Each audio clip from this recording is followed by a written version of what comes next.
BJP का और RSS का डायरेक्ट इन्वॉल्वेशन है बुद्ध के लोगों में, और यही फर्क है युद्ध के लोगों में। ये लोग जो मनुवादी लोग हैं, मनुस्मृति को मानने वाले हैं, इन लोगों का कुकृत्य ऐसा है कि जिससे लाज लजाती है। दलित राष्ट्रपति उनको मंदिर में नहीं जाने दिया। PIL खारिज कर देते, बट अपमान करने की क्या जरूरत? अपमान कहाँ किया? वो तो ठीक तो बताएं कि आज हमारे संविधान से देश चलता है, ये धर्म से नहीं चलता। धर्म एक व्यक्तिगत जगह है।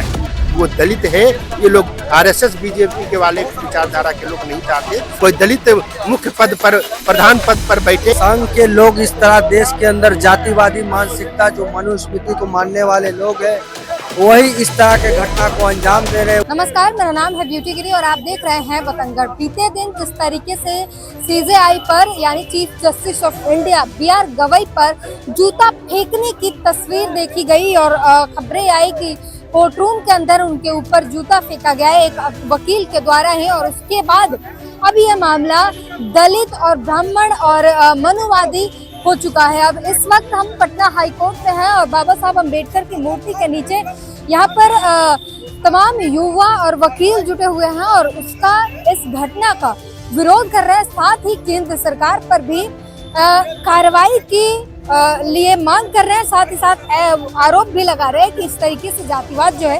केंद्र सरकार के द्वारा बढ़ाया जा रहा है। तो इनसे जानने की कोशिश करेंगे और बातचीत करेंगे कि क्या कुछ शिकायतें हैं और केंद्र सरकार का इसमें क्या कुछ रोल है। सर, क्या कहेंगे, जो घटना हुई है इसमें आरएसएस और बीजेपी का क्या रोल है? एकदम बीजेपी का और आरएसएस का डायरेक्ट इन्वॉल्वेशन है इसमें।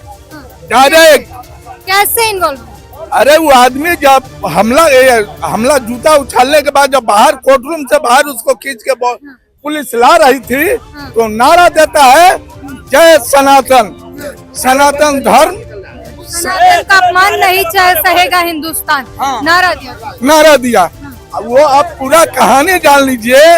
वो एक PIL था जिसमें ब्रह्मा जी के मूर्ति का जो है सिर हटा हुआ था। तो ये विष्णु के, तो जिस पर गवई साहब ने कहा कि जाओ अपने भगवान से कह दो, ये अपमान माना गया कि गवई साहब ने अपमान किया सनातन। अच्छा, एक बात बुझिए, मूर्ति बनाना सुप्रीम कोर्ट का काम है क्या? न्यायपालिका का काम है? ये तो उस राज्य के जो कानून है वो बनाता ना। ये सुप्रीम कोर्ट, हाई कोर्ट मूर्ति नहीं बनाता है किसी भगवान का। तो अपील खारिज कर दे, अपमान करने की क्या जरूरत है? अपमान तो ये गलत हुआ है ना। और इसमें गवई आरोप उन्होंने ये लगाया कि सनातन का अपमान किया गवई साहब ने, इस वजह से ऐसा करना पड़ा। हम शांति प्रिय लोग हैं। अरे शांति प्रिय लोग किसी को जूता उठा के चलाता है क्या जी? ऐसा शांति प्रिय लोग होता है? और ये गांधी के हत्यारा अपने आप को बोलेगा कि हम शांति प्रिय लोग हैं? इसमें भारतीय जनता पार्टी का गृह मंत्री, भारतीय जनता पार्टी का लॉ मिनिस्टर एक शब्द नहीं बोले हैं गवई साहब के पक्ष में और ये चुप्पी साधे हुए हैं। बिहार का जो भी दलित नेता है, चाहे चिराग पासवान हो, जीतनराम मांझी हो, उपेंद्र कुशवाहा हो, नीतीश कुमार हो, ये लोग गवई साहब के पक्ष में एक लाइन नहीं बोला है। लेकिन प्रधानमंत्री ने कहा कि ऐसे व्यवहार को बिल्कुल एंटरटेन नहीं किया जाएगा, ये स्वीकार्य नहीं है। एक बात मुझे, कितने घंटों के बाद उन्होंने बयान दिया है? प्रधानमंत्री ने 11 घंटों के बाद उन्होंने ट्वीट किया है। ट्वीट से इस देश के दलितों को न्याय नहीं मिलेगा। इस देश के दलितों को कानून मिला हुआ है और उसको कमजोर करने में भारतीय जनता पार्टी के लोग लगे हुए हैं और हम लोग इसको पूरे देश में इसका विरोध हो रहा है। भारतीय जनता पार्टी या प्रधानमंत्री नरेंद्र मोदी को तो हमेशा कहते हैं हम दलितों के हित के लिए काम करते हैं। अरे क्या दलित के हित में काम किए? हमारा स्टाइपेंड बंद कर दिए, मेरा फेलोशिप बंद कर दिए। आपको मालूम है ना कि मेरा स्टाइपेंड बंद है। जो बिहार के लड़के PhD करते थे उसका फेलोशिप भारतीय जनता पार्टी के लोगों ने बंद किया है। आप लोगों को मालूम है? ये जब उपेंद्र कुशवाहा शिक्षा राज्य मंत्री था, उन्होंने दलितों का स्टाइपेंड बंद करने का काम किया। ये कहता है दलित का एक भी छात्रावास बनवाया है क्या? ये अपना ही ऑफिस भारतीय जनता पार्टी का लोग 500 करोड़ का बना रहे हैं और दलितों को रहने का जगह नहीं है, पढ़ने का जगह नहीं है। यहाँ से चिराग पासवान चुनाव लड़ते हैं हाजीपुर से। हाजीपुर में अनुसूचित जाति और जनजाति का छात्रावास नहीं है। ये दलित की बात करने वाला लोग छलिया लोग है, ये लोग छलिया। क्या कहेंगे, आपने पोस्टर ले रखा है दलित सीजेआई जज का अपमान नहीं सहेगा हिंदुस्तान, और उस वक्त नारा लगा था कि सनातन का अपमान नहीं सहेगा हिंदुस्तान, तो दलित वर्सेस सनातन हो चुका है। जी, सबसे पहले तो हम ये कहना चाहते हैं कि गवई साहेब का जो अपमान किया गया वो दूसरा भीम समझिए हैं गवई साहेब, मैं तो यही जानता हूँ। दूसरा भीमराव अम्बेडकर। हाँ, दूसरा भीमराव अम्बेडकर हम उनको मानते हैं, इसलिए इतना साहस करने वाला बहुत कम आदमी इस अभी वर्तमान में मिलेगा। लेकिन वर्तमान में गवई साहब ने शांति का परिचय दिया, लेकिन आप लोग इधर विरोध कर रहे हैं। विरोध कहाँ कर रहा हूँ मैं, उनका जो अपमान हुआ उनके विरोध में खड़ा हो गया हूँ कि इतने बड़े जजेस को इतना बड़ा अपमान हम लोग कैसे सह सकते हैं। हम लोग की सीधी मांग है कि हमारे माननीय मुख्य न्यायाधीश भारत RS गवई साहब को जो जूता उठा के अपमानित किया है किसी व्यक्ति ने, वकील ने, तो उस व्यक्ति के खिलाफ न्यायिक कार्रवाई में बाधा उत्पन्न करने के लिए उस पर FIR होना चाहिए और स्पीडी ट्रायल करके उसको जेल के सलाखों के अंदर बंद करना चाहिए। दूसरा मांग है कि कंटेम्प्ट ऑफ कोर्ट एक्ट के तहत सेक्शन 12 कंटेम्प्ट एक्ट के तहत उसका लाइसेंस रद्द हो गया है, बार काउंसिल ने रद्द कर दिया है, उनको नोटिस सिर्फ सस्पेंड अभी हुआ है, उसको निलंबित किया गया है, रद्द नहीं हुआ है। तो हम लोग ये भी मांग करते हैं कि तुरंत कार्रवाई करके उसका लाइसेंस रद्द होना चाहिए, क्योंकि उसने पूरे देश के न्यायपालिका को अपमानित किया है। पूरे देश के गरीब का जो बेटा किसी तरह से संघर्ष करके CJI बना, उनका अपमान करने का काम किया है, तो ये पूरे देश की न्यायपालिका का अपमान है। गवई साहब ने तो शांति का परिचय दिया, उन्होंने कुछ नहीं कहा, उन्होंने कार्रवाई तक चलने दिया। यही फर्क है बुद्ध के लोगों में और यही फर्क है युद्ध के लोगों में। ये लोग जो मनुवादी लोग हैं, मनुस्मृति को मानने वाले हैं, इन लोगों का कुकृत्य ऐसा है कि जिससे लाज लजाती है, दुनिया के लोग सुनते हैं तो शर्म आती है कि ऐसा सोच है इन लोगों का। और हमारे लोग जो बुद्धिज्म को मानते हैं, आज भी सनातन का अपमान किया गवई साहब ने, इसलिए ऐसा हो गया। वो कहते हैं कि हम शांति प्रिय लोग हैं, हम शांति वाले आदमी हैं, और हमें ऐसा करना पड़ा तो सोचिए हमें कितना बुरा लगा होगा। कोई सनातन का अपमान गवई साहब ने नहीं किया। उन्होंने भारत की संविधान का रक्षा किया था। उन्होंने कहा कि हम किसी खास धर्म के मंदिर और मूर्ति को हम बनाने का आदेश नहीं दे सकते। अगर हम मंदिर को बनाने का आदेश देंगे तो हमको मस्जिद को भी बनाने का आदेश देना पड़ेगा, गिरजाघर को भी बनाने का आदेश देना पड़ेगा, और सिखों के गुरुद्वारा को भी, क्योंकि धर्म निरपेक्ष है और न्यायपालिका जो है निष्पक्ष होती है। कि आपको नहीं करनी थी सुनवाई, आराम से PIL जो है रिजेक्ट कर देते, ये कहने की क्या जरूरत है, उस इंसान की इंसल्ट करने की क्या जरूरत कहने की कि जाओ भगवान से कह दो खुद अपनी मूर्ति बना ले। ये विचार अभिव्यक्ति की स्वतंत्रता है। भारत के संविधान के आर्टिकल 19 में freedom of speech and freedom of expression है, जो हर नागरिक का फंडामेंटल राइट है। भावनाओं को आहत करना तो सही नहीं, भावना कोई आहत नहीं है। उन्होंने कहा कि धर्म निरपेक्ष देश के CJI हम हैं, हम किसी खास धर्म का कैसे ऑर्डर कर सकते हैं बनाने के लिए। ये धर्म निरपेक्ष है, हम निष्पक्ष हैं, तो हम एक धर्म के मंदिर को कहेंगे तो कल गिरजाघर वाले आएंगे, कल सब आएंगे कि हमको भी बनवा दीजिए, तो ये संभव है? न्यायालय का यही काम है। इसलिए उन्होंने कहा कि ऐसे बिहेवियर को स्वीकार बिल्कुल नहीं किया जाएगा। फिर भी आप लोग मोदी के खिलाफ नारे लगा रहे हैं, केंद्र सरकार के खिलाफ नारे लगा रहे हैं। नरेंद्र मोदी तो देखिए दो तरह से, अभी आपने देखा कि SIR जो हुआ उसमें कितना वोटर का नाम अभी भी काट दिया, न करते हुए, सुप्रीम कोर्ट के लगाम रहते हुए भी अभी भी लाखों लाख वोटर को वंचित कर दिया, जो वोट के अधिकार से वंचित करके EVM मैनेजमेंट करके जो जीत रहा है, वो कभी भी देश के लोकतंत्र का वाहक नहीं है, वो लोकतंत्र का विरोधी है। इसलिए नरेंद्र मोदी का और अमित शाह का पूरे देश में विरोध हो रहा है, और बिहार से हम समझते हैं कि इस बार सुपड़ा साफ होगा। तय कर लिया। हाँ बिल्कुल, जनता तय कर लिया। और इस वक्त ये सड़क पर उतरकर जो है लगातार नारे लगाए जा रहे हैं। ये तस्वीरें हम आपको दिखा रहे हैं किस तरीके से सड़क पर उतरकर जो है दलित का अपमान जो है किया गया, उसके लिए नारेबाजी कर रहे हैं, और ये मार्च निकल चुका है। CJI का अपमान करना बंद करो, बंद करो, बंद करो। CJI का अपमान करना बंद करो, बंद करो, बंद करो। प्रधानमंत्री ने कहा कि ये स्वीकार्य नहीं है, क्या ऐसा बिहेवियर स्वीकार नहीं बिल्कुल किया जाएगा। स्वीकार नहीं है। जैसे जातिवादी मानसिकता के लोग जो हैं, जो ये लोग को प्रोजेक्ट किया जाता है, भेजा जाता है, ये बताइए इनके बारे में तो जानकारी मिल रहा है कि 2009 में आए प्रैक्टिस करने के लिए। इनको तो जो है परमानेंट वकालत कभी इनको जो नहीं मिला वहाँ पे मिला है। तो ये ऐसे लोग जो है, ये आरएसएस और बीजेपी के इशारे पे ये लोग आए हैं और ये जानबूझ को दलित समाज के होने के नाते ये लोग दलित समाज को टारगेट कर करके ये लोग जो है।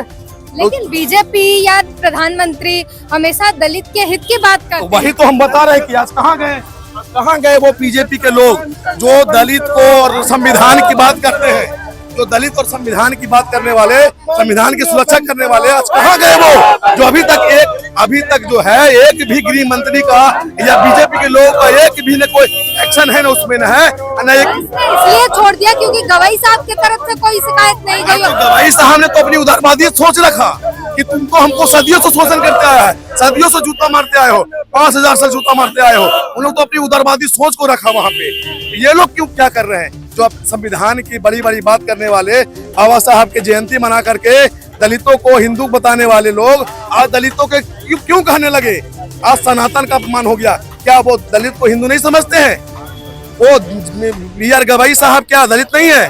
तो जब गई गवाही है, सनातन का अपमान किया, ये हिंदुस्तान बर्दाश्त नहीं करेगा। तो कैसे सनातन का अपमान हुआ ये बताइए? सनातन का अपमान क्या जाओ हुआ? अपने भगवान से कह दो मूर्ति बना ले। PIL खारिज कर देते बट अपमान करने की क्या जरूरत? ठीक, अपमान कहाँ किया? वो तो ठीक तो बताएं कि आज हमारे संविधान से देश चलता है, ये धर्म से नहीं चलता। धर्म एक व्यक्तिगत जगह है जहाँ पे सबको मानने की आजादी है। धर्म हर एक लोग मान सकता है।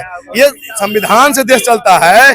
जो भी हमारे पॉलिटिकल पार्टी हो, चाहे देखिए संविधान में वर्णित है, विधायिका हो, कार्यपालिका हो, न्यायपालिका हो, ये हमारे देश संविधान से चलता है, ये धर्म से नहीं चलता है। तो जब बात आई धर्म की बात आई तो समानता की बात आई। तो अगर समानता की बात आएगी तो क्या सिर्फ हिंदू धर्म की बात आएगी? हिंदू धर्म मांगने के लिए बहुत सारे धर्म के लोग यहाँ पे देश में हमारे हैं। ईसाई धर्म के लोग। किशोर ने कहा है कि उनको कोई रिग्रेट नहीं है इस कदम का।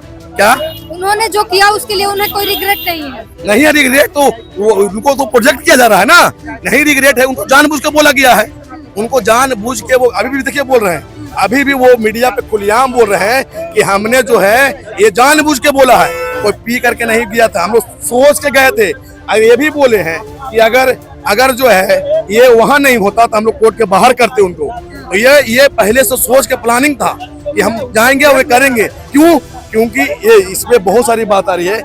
उनकी माँ को चीफ गेस्ट बनाया गया था, माँ उनकी चीफ गेस्ट बन के नहीं गई वहां पे, तो इनको लगा कि हमारे कार्यक्रम को अपमानित किया गया, हमारे लोग कर गया, तुम्हारे बेटे को अपमानित करते हैं। तो चीफ जस्टिस हमारे देश के मुख्य न्यायाधीश हैं, तो आप मुख्य न्यायाधीश के साथ जब ऐसा कर सकते हैं तो आम दलितों की क्या स्थिति रही होगी? तो ये ऐसे जातिवाद मानसिकता वाले जो देश में जो है, इनको देश से बाहर भेजाना चाहिए, इनको तालीपार और देश से निष्कासित किया जाना चाहिए। हम लोग नहीं तो ये आने वाले चुनाव में जो है हम लोग आरएसएस और बीजेपी लोग को सबक सिखाने का काम करेंगे। कहेंगे अभी प्रधानमंत्री ने इस पे ट्वीट किया कि ऐसा व्यवहार स्वीकार नहीं किया जाएगा। तमाम लोगों ने भी आवाज उठाया, फिर भी आप लोग केंद्र सरकार के खिलाफ नारे लगा रहे हैं। क्या आवाज उठा के क्या हो गया? आप बताइए। उनको जेल में डाला गया। अभी कोई दलित छोड़ के कोई दूसरा ये अभी दूसरे कास्ट का लोग इस तरह से करता है किसी भी जज पे, तो उसको जेल में डाल दिया जाता। ये कितना गलत बात है कि आप जो भारत देश के सुप्रीम कोर्ट के जो CJI हैं, आप उनपे हमला कर रहे हैं, उन दलित समझ के। आप बताइए महाराष्ट्र में वो गए तो उनको प्रोटोकॉल नहीं दिया गया। दलित राष्ट्रपति जो उनको मंदिर में नहीं जाने दिया है, तो ये अपमान नहीं तो क्या है? अभी तक उस अपराधी को जो वकील है, जो कौन किशोर उसका क्या नाम है, उसको क्यों नहीं गिरफ्तार किया गया? केंद्र सरकार क्यों नहीं कार्रवाई उस पर करवा रही है? मान लिया जाए CJI ने गिरफ्तार किया था लेकिन कोई कंप्लेंट नहीं गई, इसलिए बाद में 2-3 घंटे बाद छोड़ दिया गया। गवाई साहब ने खुद ही नहीं कंप्लेंट। दलित मुसलमान कोई कुछ करेगा तो कोई स्वतः मैंने आप संज्ञान ले लीजिएगा कि आतंकवादी है और नक्सली है और उसको जेल में डाल दीजिएगा। ये वांगचुक जो वहाँ पर हिमाचल के, उसको बताइए जेल में, हाँ सोनम वांग, उनको जेल में डाल दिया गया। ये क्या किया था? वो तो समाज पूरे सेना के लिए काम किया था, तो उसके लिए पूरा पुलिस और सब कुछ लगा दिया। और ये जो CJI, उनको सीधा ये है वो दलित है। ये लोग RSS BJP के वाले विचारधारा के लोग नहीं चाहते किसी दलित पर कोई दलित मुख्य पद पर, प्रधान पद पर बैठे, ये लोग नहीं चाहते हैं। लेकिन बीजेपी तो हमेशा खुद को दलित के सपोर्टर बताती है, दलित के लिए काम करते हैं, प्रधानमंत्री दलित के लिए हमेशा समर्पित आप रहते हैं। यूपी के रायबरेली में एक दलित की हत्या कर दी गई और वो मरते मरते राहुल गांधी का नाम ले रहा है, उसकी गर्दन पे लात रख के उसको मारा जा रहा है जबरदस्ती, किसी को जय श्री राम तो किसी को क्या बुलवाया जा रहा है। आप बताइए, ये सब पूरा देश से छुपा है क्या? दलित का उत्पीड़न इतना बढ़ गया है, यूपी में दलित हत्या का रेशियो बढ़ गया है, पूरे हर जगह तो ये सब कर रहा है, दलितों पर अत्याचार कर रहा है। सीजीआई भी दलित है इसलिए उनको अपमानित किया जा रहा है, ये हम लोग बिल्कुल बर्दाश्त नहीं करेंगे। सीजेआई ने अपमान किया सनातन का, इसलिए वो राकेश किशोर ने ऐसी हरकतें की। वो कहते हैं हम बहुत शांति प्रिय लोग हैं, पास्ट में कभी कुछ ऐसा किया नहीं है, हम हर्ट हुए इसलिए ऐसा किया। सुप्रीम कोर्ट के जज काटजू साहब थे, कितने बार वो अंधविश्वास के खिलाफ बोले हैं, भारत के संविधान में भी अंधविश्वास को नहीं मानना है, वो तो वही तो बोले कि जो पूरे संविधान के पक्ष में है, वो तो और तो ऐसा कुछ गलत नहीं बोले हैं। तो हम लोग ये इसके खिलाफ क्या कहेंगे इस पूरी घटना पर? आपने काले फित्ते बांधकर विरोध जो कर रहे हैं, लेकिन तमाम लोग ये भी कह रहे हैं कि वो मानसिक रूप से ठीक नहीं थे। देश में पूरी नागपुर का संघ का कानून चल रहा है। संघ के लोग इस तरह देश के अंदर जातिवादी मानसिकता, जो मनुस्मृति को मानने वाले लोग हैं, वही इस तरह के घटना को अंजाम दे रहे हैं। वो नहीं चाह रहे हैं कि दलित समाज देश के अंदर मुख्य पदों पे आए। ये सब जातिवादी मानसिकता संघ के लोग हैं, इसलिए कि जो मनुस्मृति को नहीं मान रहे हैं, मनुवाद को नहीं मान रहे, इस तरह वो संघ के लोग इस तरह का कर रहे हैं। वो जो भी किए हैं इस पे तो एनएसए लगना चाहिए, जो इस तरह के चीफ जस्टिस को किया है। तो इस वक्त जो है पटना हाईकोर्ट पे जो प्रदर्शन हो रहा है, वो तमाम लोग जो आप सड़क पर उतर कर साफ कह रहे हैं कि जो भी हुआ उन सभी चीजों पर भले ही सीजेआई ने एक्शन ना लिया हो या कंप्लेन नहीं किया हो, लेकिन सरकार को, भारत सरकार को, गृह मंत्री को इस पर एक्शन लेना चाहिए, उस शख्स को गिरफ्तार करना चाहिए, उस पर एक्शन लेना चाहिए, सख्त एक्शन लेना चाहिए। तमाम लोगों पर स्वतः संज्ञान हो जाता है तो इस पर भी होना चाहिए, क्योंकि सीजेआई कोई छोटा मोटा पद नहीं है। जो है चीफ जस्टिस ऑफ इंडिया एक बड़ा पद होता है और उनके ऊपर हमला करना कोई छोटी बात नहीं होती है। बावजूद इसके अगर कोई एक्शन नहीं लिया जा रहा, वो व्यक्ति मीडिया में बयान दिया जा रहा है, तो ये एक तरीके से निंदनीय है और भारत सरकार पर सवाल उठता है। और इसी को लेकर ये यहाँ पर प्रदर्शन कर रहे हैं और उसकी गिरफ्तारी और उस पर एनएसए लगाने की मांग कर रहे हैं। बहरहाल इस पूरी देश जान रहा है कि जो अनुसूचित जाति समाज के हमारे सीजीआई हैं, उनको किस तरह से जूता फेंक कर करके मारा गया। आप देखिए, उनसे पहले वो महाराष्ट्र गए थे, उनको प्रोटोकॉल नहीं दिया गया था। तो ये दलित समाज के हैं, इसलिए उन पर ये अत्याचार, उत्पीड़न हो रहा है, जिसके खिलाफ हम लोग हैं कि ये हमारे पूरे देश के दलितों का अपमान हुआ है और संविधान का अपमान हुआ। वो जूता सीजीआई गवई पे नहीं, भारत के संविधान पर फेंका गया है और ये पूरे दलित बहुजन समाज। आप बताइए, लोग कहते हैं कि जातिवाद नहीं है, जाति पर उत्पीड़न नहीं होता है, तो किसी का हिम्मत है कि कोई जिला जज पे या कोई छोटा मोटा जज होता है, उस पर तो वकील पे कोई इस तरह का नहीं करता है, मगर इस तरह से सीजीआई जो मुख्य न्यायाधीश है भारत सरकार के, और उन पर सुप्रीम कोर्ट के जज पे जो जूता चलाया गया, तो ये पूरा दलितों का अपमान है, बहुजन समाज का अपमान है। इसके खिलाफ आज हम लोग बाबा साहब की प्रतिमा पटना हाईकोर्ट जो है वहाँ पर विरोध कर रहे हैं।